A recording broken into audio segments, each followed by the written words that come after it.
최근 백화점이나 공연장, 학교 등을 대상으로 테러를 벌이겠다는 허위 협박이 잇따르고 있습니다.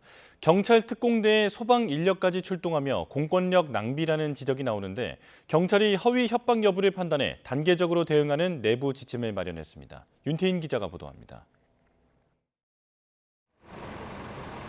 지난 6일 서울 중심가 백화점에 경찰 특공대가 긴급 출동했습니다.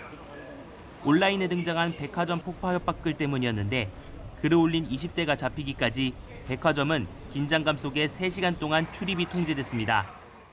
폭발물 전문하시는 분들이 오셔서 이제 좀 수색하고 이럴 예정이니까 이렇게 너무 막 그걸로 만약에 본다고 해서 이렇게 막 혼동되지 말라고 하는 그런.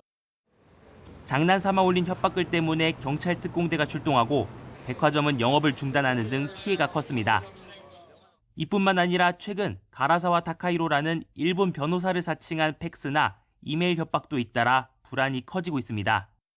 일본 변호사 사칭 협박은 2년 전부터 50여 건 발생했는데 최근에는 초중고등학교에 폭탄 테러를 하겠다는 팩스가 접수돼 일부 학생들이 대피하기도 했습니다.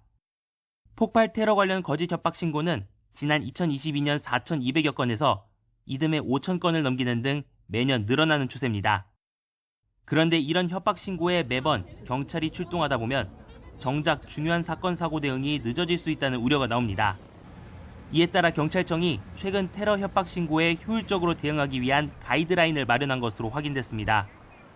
대규모 인력을 투입하기 전에 실제 테러 위험이 있는지 확인하는 절차를 강화해 단계적으로 대응하는 게 핵심입니다. 경찰 관계자는 기존 매뉴얼에 비해 허위 협박 대응 방법을 더욱 상세하게 규정했다면서도 세부 내용이 알려지면 악용될 수 있어 비밀로 관리하고 있다고 설명했습니다.